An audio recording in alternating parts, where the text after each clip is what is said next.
Muy bien, así que vamos con la clase. Vamos a meter aquí a quien falta. Entonces, como le decíamos, spin y relajación nuclear va a ser lo que vamos a ver en la clase de hoy. Y bueno, para empezar, algunas cositas de repaso que ya más o menos fuimos hablando. ¿Mm? Y sobre todo, lo que es la resonancia en sí misma, ¿no? También como fenómeno, cuando hablamos de resonancia. Que más medio lenteja esto. Ahí va. Va a ser un poquito mejor. Acá, más grande. A ver, a ver. Eso mismo. Levanto un poquito. Ahí va. Entonces, espín nuclear y magnetización. Bueno, podemos hacer lo que veníamos ya hablando anteriormente, que es una parte de repaso, ¿no es cierto? Cuando teníamos estos dos estados de energía, tenemos los hidrógenos bajo la influencia de un campo magnético, estos tendían, ¿sí?, a alinearse con ese campo magnético. Podía haber, en cuanto a esta alineación, dos estados posibles, lo que era paralelo y antiparalelo, que lo podemos describirlo de esta forma, ¿no? Como el spin de rotación, es por un lado para el otro, lo mismo, paralelo o antiparalelo, horario, antihorario, da lo mismo, ¿sí? Pero el horario paralelo es el estado de menor energía, es cuando le van a gustar quedarse a los hidrógenos, pero van a haber otra población también que se van a poner en estado antiparalelo, que después luego se van cancelando, y una vez que se cancelan, esa minoría se cancela todo ese, ¿cómo decirlo?, ese vector de magnetización que apunta a ese campo magnético que le influye, ¿no es cierto? Va a darnos ahí ya ese vector al cual después nosotros vamos a poder manipular. Vamos a poderle entregar energía, estos absorben esta energía y después la emiten al medio. Pero bueno, van algunas cositas en el medio, pasan también, ¿no es cierto? Eh, entonces, como para decirlo aquí, estados de menor y de mayor energía, cuando estos hidrógenos van a absorber energía, ¿qué rango absorben? Van a ser de las radiofrecuencias. Y bueno, siempre vamos a apuntar a lo que sería el hidrógeno, ¿no es cierto? En este caso. Pero bueno, hay que tener en cuenta que también algunos otros núcleos se pueden comportar de la misma manera, pero bueno, no tenemos resonancia de otros núcleos por la abundancia, ¿no es cierto? Y además también lo que implicaría otro tipo de tecnología también. Pero bueno, en cierta forma, este repaso, que eso quede claro, y ahora vamos a incorporar esto nuevo que fuimos mencionándolo, pero no en detalle. Cuando tenemos una, vamos a decir, una partícula, ¿no es cierto? O sea, que gira, que está magnetizada, va a seguir esta dirección en el espacio, este eje en el espacio, y al rotar también empieza a describir otro movimiento. ¿Qué es esto lo nuevo? Que es este movimiento de lo que es el giro del eje de rotación del hidrógeno, ¿no? De esta partícula que estamos hablando en este caso. ¿Cierto? Este eje de rotación se lo denomina movimiento de precesión. Como todo movimiento periódico, a este movimiento se le puede asignar una frecuencia. O sea, la frecuencia sería cuántas veces, digamos, gira sobre sí mismo en segundos, lo que sería el hertz. O sea, ciclos sobre segundos, sobre unidad de tiempo. ¿Mm? Y acá, por ejemplo, les muestro lo que sería un ejemplo en el cuanto a un trompo. Uno lo puede ver a este movimiento cuando uno tira un trompo o inclusive una moneda. Uno va a ver que cuanto mayor energía tiene, ¿cómo es decirlo? Este centro de giro, ¿m? Está bien alineado sobre el plano de rotación, ¿verdad? A medida que va perdiendo energía, ese plano se va haciendo cada vez más largo. Entonces, como que dibuja una especie de cono. Cuando pierde energía totalmente se cae y se desplaza, ¿cierto? Bueno, ese sería el movimiento de rotación, de precesión. Que como decíamos, se le puede asignar una frecuencia y además también de una frecuencia va a tener una relación directa con el campo magnético, ¿verdad? Entonces, aquí tenemos lo que es la ley fundamental de resonancia magnética o ley del Larmor, la cual nos dice de que dependiendo de la potencia del campo magnético, la frecuencia de precesión va a ser directamente proporcional al valor del campo magnético. Entonces, tenemos esta ecuación que vemos aquí, frecuencia de precesión, esto es una constante giromagnética por 2pi por campo magnético, que esta parte es lo que nos va a interesar a nosotros, ¿sí? Mientras mayor sea ese campo magnético, mayor va a ser la frecuencia de precesión. ¿Esto por qué tiene que ver? O sea, ¿en qué sentido sería, cuál es la importancia sobre esto? Es que eh, el campo magnético impone esta frecuencia y para que haya resonancia, de alguna forma, ambas frecuencias, tanto de un sistema como de otro, tienen que coincidir. Entonces, estos hidrógenos tienen que absorber esa energía y devolverla al medio. Pero ¿qué pasa? Tiene que estar siempre a la misma frecuencia. ¿Qué es lo que hablábamos cuando decíamos frecuencia característica de un objeto? O sea, cómo oscila ese objeto, ¿verdad? Eh, entonces, lo que le quiero señalarles es esto. Esta frecuencia de cómo oscila el objeto va a depender del campo magnético, de la potencia de ese campo magnético. Entonces, a mayor valor de este campo magnético, mayor va a ser la frecuencia de precesión.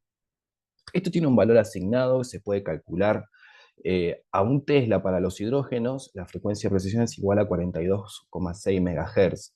Entonces, dependiendo, ya tenemos ese valor, podemos despejar X y podemos saber si a un campo de 3 Tesla, por ejemplo, cuánto va a ser la frecuencia de precesión, la podemos calcular. Si a 1 es 42,6, a 3 cuánto va a ser, ¿cierto? Hacemos una regla de 3 y ahí podemos decantar cómo va a ser esta frecuencia de precesión y cuál va a ser la frecuencia central de precesión, ¿verdad?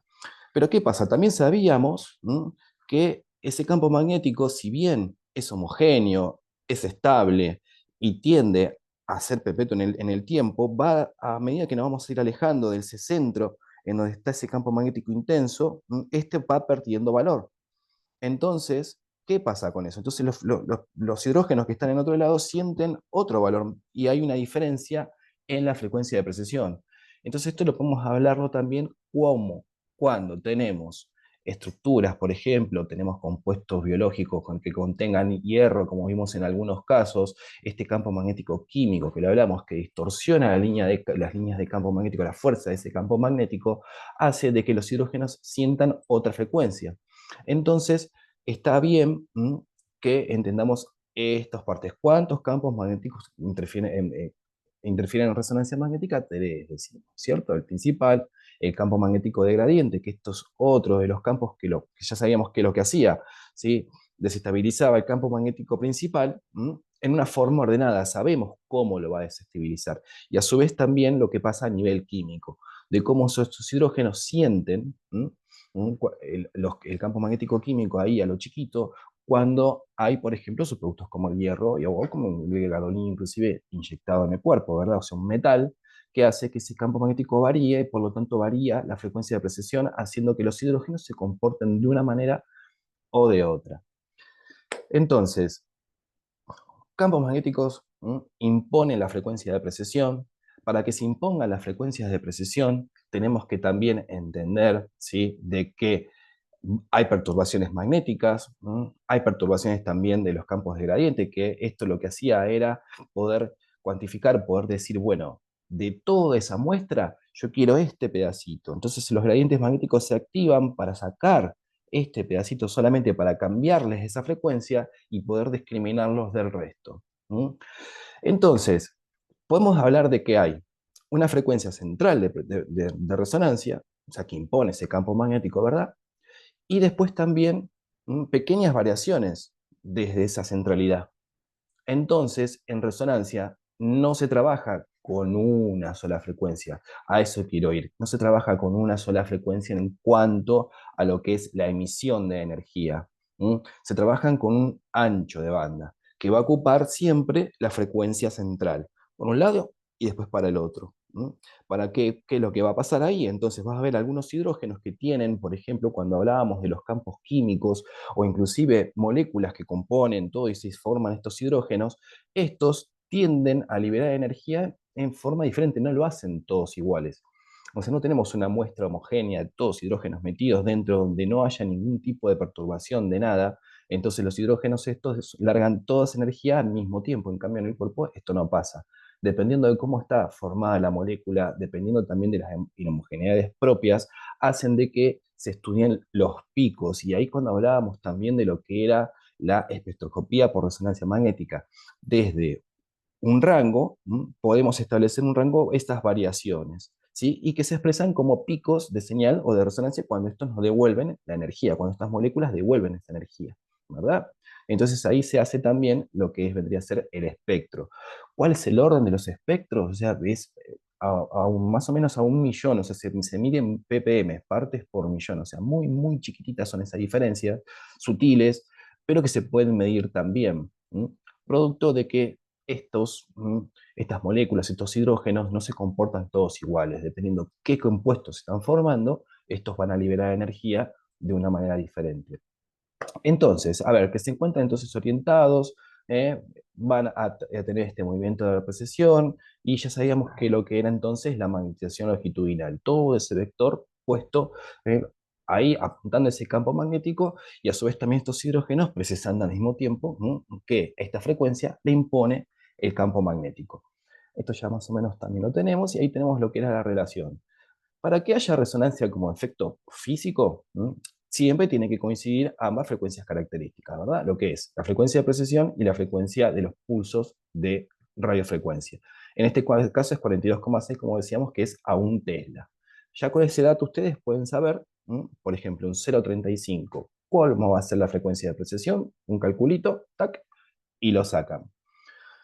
Después, cuando hablamos de resonancia en sí, cuando decimos que un sistema entra en resonancia, podemos decir de que la energía se transmite de un sistema al otro sin gasto de energía, y estos a su vez también vibran y devuelven esa energía. ¿Por qué? Porque coinciden ambas, toman esa frecuencia, esa energía y la emiten al medio, siempre y cuando coincidan, ¿verdad? Ejemplos de resonancia, que no sea resonancia magnética, básicamente, como para hacerlo más gráfico. Vamos a hablar de, por ejemplo, una copa, ¿cierto? Como tenemos una copa que vibra a una determinada frecuencia. Si nosotros, por ejemplo, si la vamos llenando a esa copa, va a cambiar el sonido. ¿Por qué? ¿Sí? Porque dependiendo del sonido, ahí tenemos cómo se emite esa frecuencia de ese sonido. Pero ¿qué pasa? Cuando, por ejemplo, no sé si han visto que hay gente que es capaz de romper una copa con la voz, con la potencia de la voz. Sería un caso parecido, pero ¿qué es lo que pasaría en ese caso particular? El vidrio comienza a vibrar cuando coincide la frecuencia, esta energía es óptima, entonces la copa prácticamente estalla, se rompe, porque coinciden ambas frecuencias, entonces esa transmisión de energía es óptima. Otro de los casos, por ejemplo, o bueno, lo que se comenta también, que lo pueden investigar a eso, que es verdad, el puente, por ejemplo, cuando los batallones pasan por puentes, ¿sí? Entonces se rompe lo que es la marcha, ¿m? No pasan marchando porque, ¿qué pasa? Todos esos golpes, todos al unísono, pueden crear una frecuencia y puede coincidir y puede el puente desplomarse. Es un ejemplo el puente de Tacoma que se desplomó, por ejemplo, con el viento. Después hay otros casos también de que, ¿por qué no? O mejor dicho, porque sí, a ver, se han suspendido algunos recitales y demás, o inclusive la potencia ¿cómo se llama? De los buffers de volumen, hacían de que los edificios lindantes a estos recitales también vibren, o sea, vibraban todo. ¿Por qué? Porque el edificio entraba en resonancia con esa frecuencia. Entonces, esto es importante porque dependiendo de ambos fenómenos, la resonancia en sí misma no se produce. Siempre tienen que coincidir ambas frecuencias. Campo magnético por un lado, frecuencia de precesión, y por otro lado lo que es la emisión de pulsos de radiofrecuencia. Bueno, acá más o menos ya esto lo vimos, cuando comenzará a vibrar, oscilar cada vez con mayor amplitud. En este caso decimos que estos entraron en resonancia. Aquí un gráfico que es muy interesante porque nos muestra que tenemos un vector, en este caso lo estamos apuntado aquí, lo que será la magnetización, pero cuando tenemos todos estos puestos ahí derechitos, con su energía, esto comienzan a liberar energía, ¿verdad? Y lo hacen describiendo este movimiento espiral. ¿Por qué? Porque eso está girando. Entonces describe ese movimiento, y ese movimiento se lo denomina movimiento de nutación. Eso es como para tenerlo también gráfico, que no es como decir una cosa recta, lineal, ¿no es cierto? O sea, hay un giro, recuerden que hay giros, y depende de cómo pasa ese eje de rotación por la bobina, por la antena, mejor dicho, ahí se escuchan los ecos que pueden venir de esos hidrógenos que están devolviendo energía al medio, dependiendo de cómo están interactuando ellos con su propio medio, ¿sí? qué moléculas forman, si es agua, si no, si además también esa agua puede moverse o está estancada, ¿eh? Hay diferencias. Cada uno de los compuestos hace de que la emisión de la energía sea diferente y justamente es una característica que podemos aprovechar. Entonces, excitación nuclear para el armado de secuencias de resonancia magnética.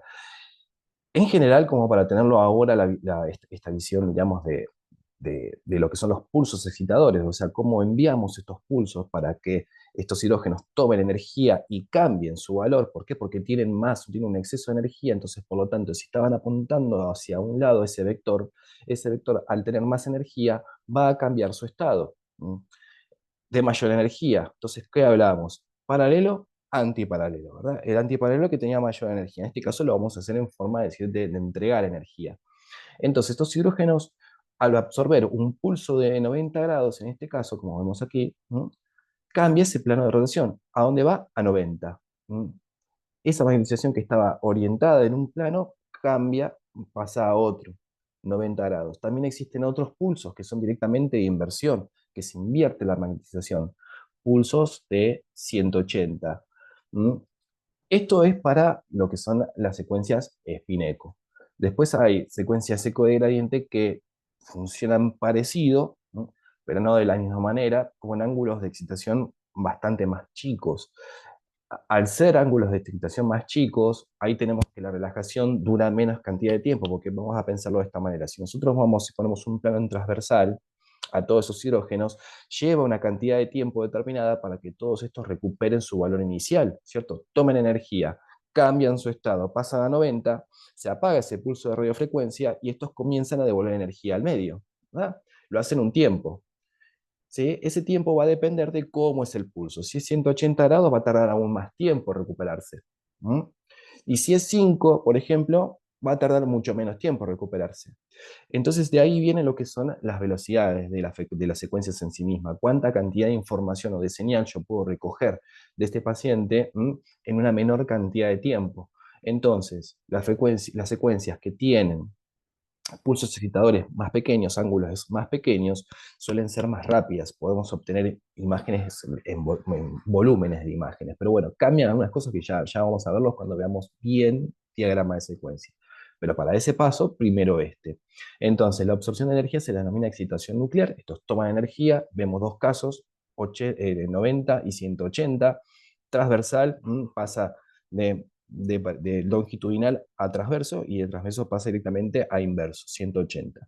Dos casos tenemos ahí.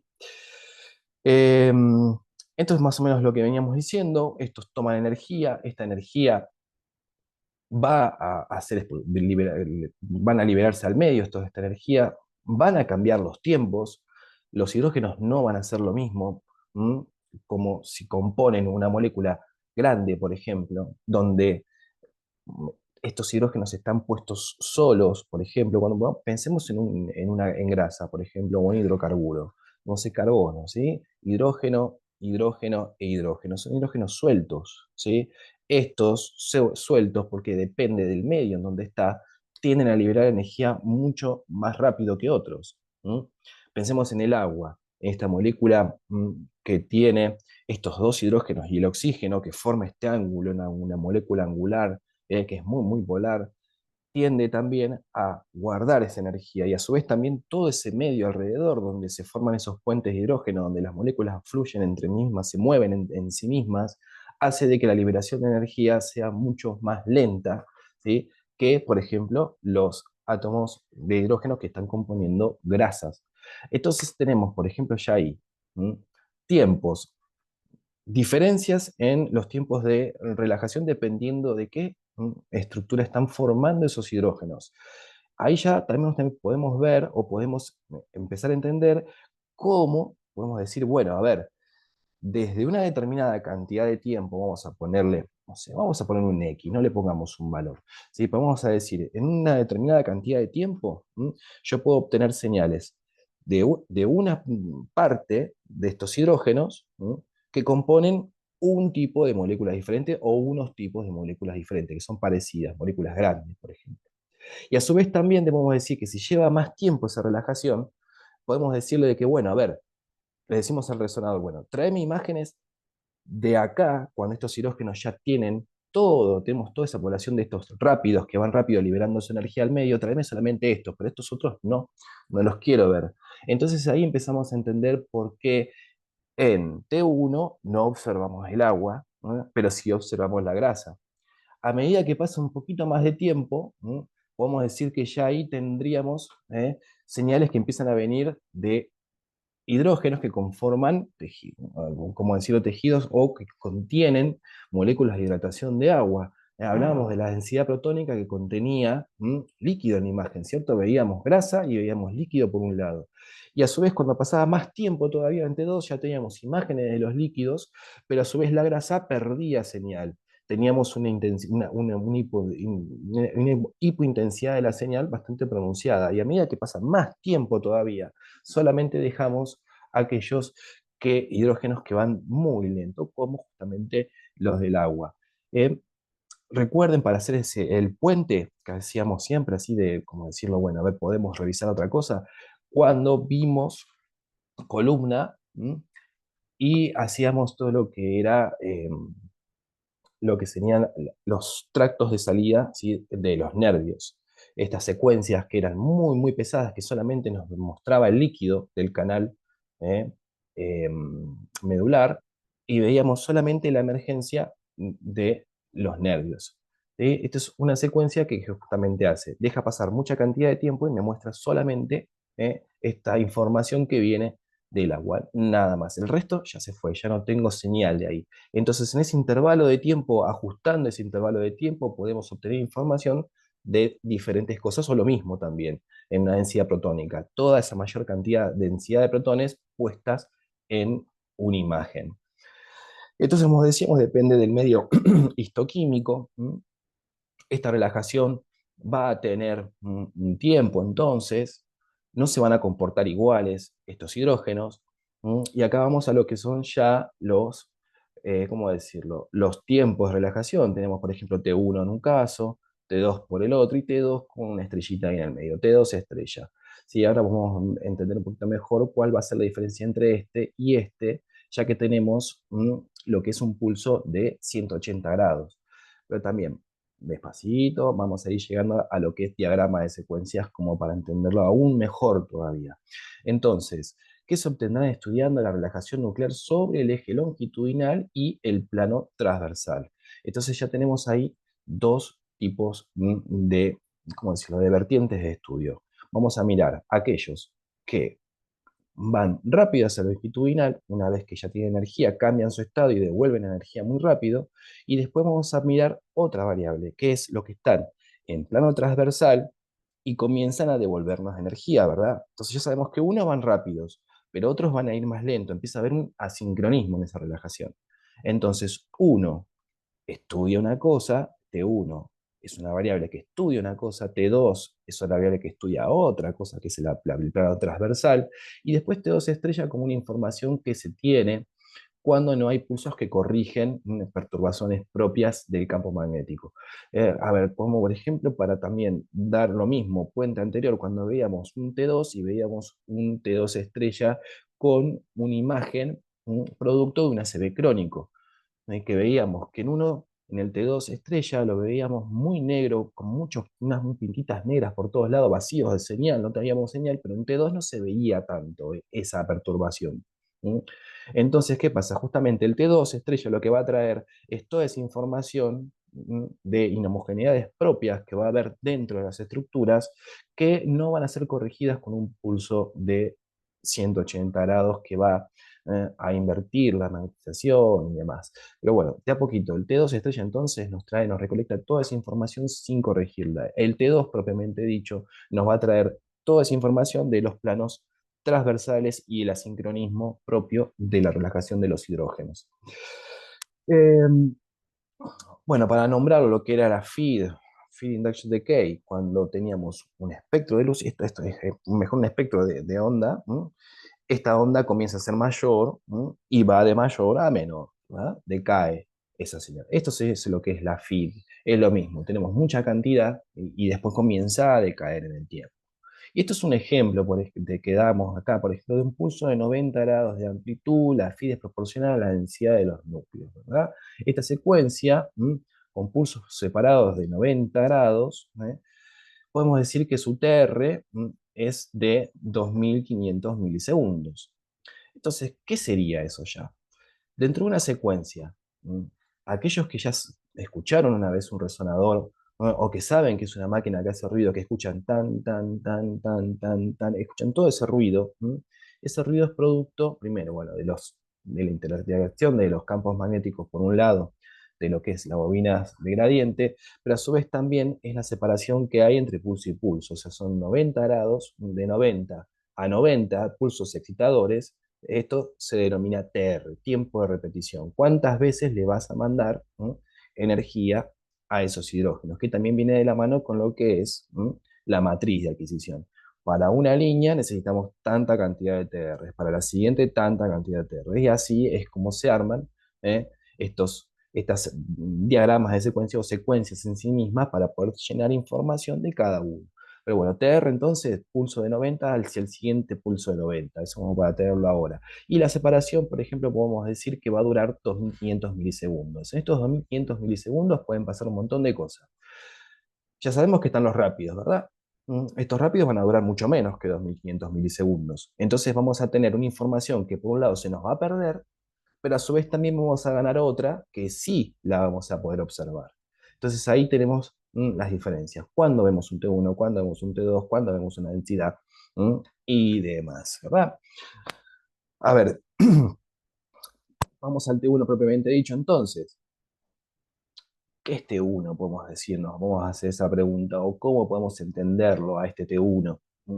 Vamos a agarrar esta partecita, dice, cuando el T1 nos va a medir el tiempo que tarda en recuperarse esa magnetización longitudinal, podemos decir de que va a ser ese tiempo un tiempo corto. Entonces, para tanto un T1 corto corresponde a una liberación rápida de energía. Entonces, de estos milisegundos que habíamos visto ese ejemplo, vamos a hablar de muchos menos cantidad de tiempo. Vamos a hablar de 500 milisegundos, hasta 750, 800 más o menos tenés un T1 puro. ¿Mm? Después ya a partir de ahí te empieza a venir ya señal del agua. ¿Sí? Pero a medida que más corto sea ese T1, más ponderado en T1 va a estar. Y los tejidos también van a tener sus propios tiempos de relajación, ¿verdad? ¿Por qué? ¿Qué pasa? Es una variable que nosotros no podíamos controlar. Cada tejido tiene su T1. Podemos decir de que T1 muy, muy cortos, por ejemplo, tiene la sangre. La sangre que fluye, por ejemplo, tiene un T1 muy, muy corto. Este toma señal y enseguida ya la libera. O sea, toma energía, mejor dicho, y enseguida la libera al médico. Va a haber otras moléculas que van a tener otro comportamiento, van a dar una mayor cantidad de tiempo.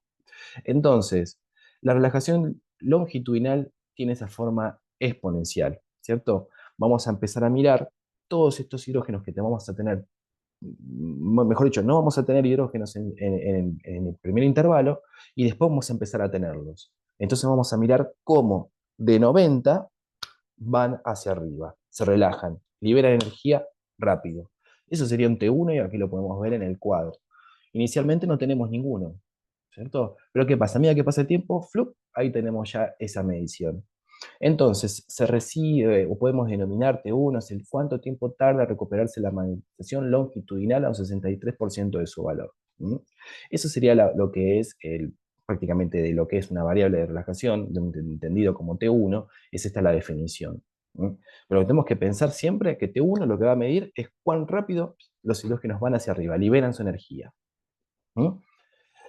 Entonces, esta liberación energética está muy facilitada y en consecuencia tienen un T1 corto. Moléculas medias, por ejemplo, lípidos, como decíamos, procedimiento más frecuente de la liberación de energía intramolecular. ¿Qué pasa? Van a haber un montón de otros hidrógenos ahí dando vuelta en todo ese entorno químico, ahí cuando estamos hablando ahí de lo chiquito. Entonces, eso también tiene que ver con esa relajación, cuán rápido lo pueden llegar a hacer. Pero bueno, en el caso como para poder definirlo al T1, es esto: cuánto tiempo tarda en recuperar la magnetización longitudinal. ¿Qué pasa? Ahora vamos para el T2. Lo mismo que veníamos diciendo anteriormente, pero ¿qué pasa? En vez de hacer esta variable de cómo los hidrógenos devuelven energía, vamos a mirar la otra, la transversal. Vamos a decir, bueno, ahora ya están todos puestos ahí abajo con energía, ¿cierto? Con ese pulso de 90 grados. Comienza a haber esa liberación de energía. ¿Eh? ¿Qué pasa? Comienzan a desfasarse progresivamente debido a las diferencias de campo magnético que individualmente perciben cada uno de esos núcleos. Entonces van a haber algunos que van a ir más rápido, ¿sí? Para esa variable T1 y hay otros que no, que van a seguir todavía ahí con su energía puesta y vamos a tener que dejar pasar una determinada cantidad de tiempo para poder observarlos. Entonces, para que pase esa cantidad de tiempo, vamos a necesitar primero que el TR este sea bastante más largo. Vamos a hacer, mientras más largo es el TR y más largo es el tiempo de eco, el tiempo de eco sería cuando nosotros pondríamos la orejita y decimos, bueno, tráeme de todo ese conjunto de señal, tráeme solamente en esta parte. Aquellos hidrógenos que liberan su energía ahí, en este momento, que eso es también diagrama de secuencia que es importante para volverlo a, ¿cómo decirlo? A ver si se hace ese puente, ¿no? Y se fija este contenido, diríamos.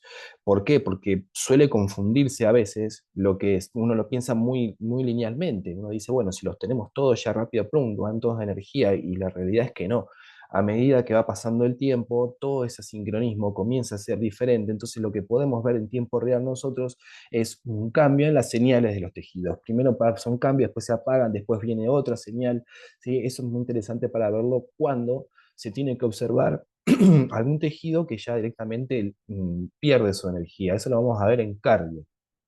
Cuando hagamos protocolos cardiológicos, vamos a ver en tiempo real cómo estos hidrógenos del tejido cardíaco pierden como decir, su señal. Entonces no lo queremos esos hidrógenos ahí. Entonces tenemos que verlo en el tiempo para poder decir, bueno, ¿cuánta cantidad de tiempo tarda en liberar energía estos hidrógenos que componen el músculo cardíaco?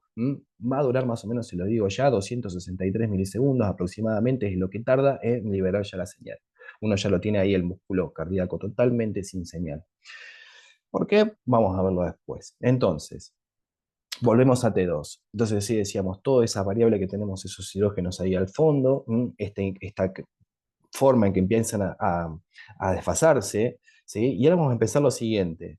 Si hay hidrógenos que se desfasan, pero ¿qué pasa? Nosotros al mismo tiempo mandamos otro pulso de radiofrecuencia de 180 grados, invertimos la posición de esto. ¿Qué va a pasar en este caso? Cuando hablábamos de los pulsos que se corregían o no, ¿sí? Cuando teníamos el T2 y el T2 estrella.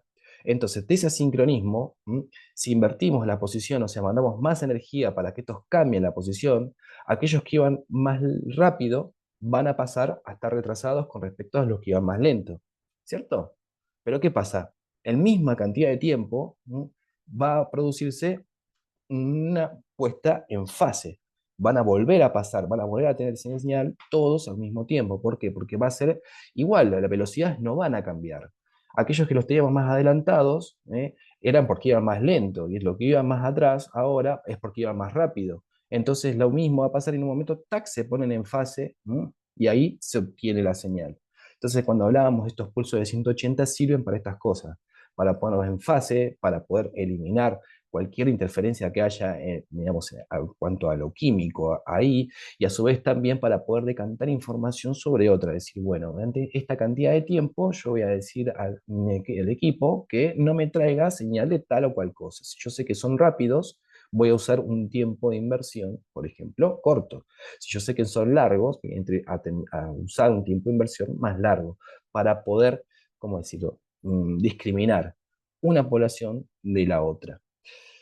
¿Qué más entonces? Bueno, vamos a tener, teníamos todos esos hidrógenos ahí en el fondo, esto comienza ese sincronismo y ahí vienen las mediciones. El agua libre, por ejemplo, como decíamos, estas moléculas tienden a tener una liberación más lenta de la energía, entonces por lo tanto vamos a necesitar más tiempo para poder estudiarla, y ahí tenemos este gráfico que es lo que dice, bueno, ¿cómo decimos? ¿A qué le llamarías T2? ¿O cómo se llama T2?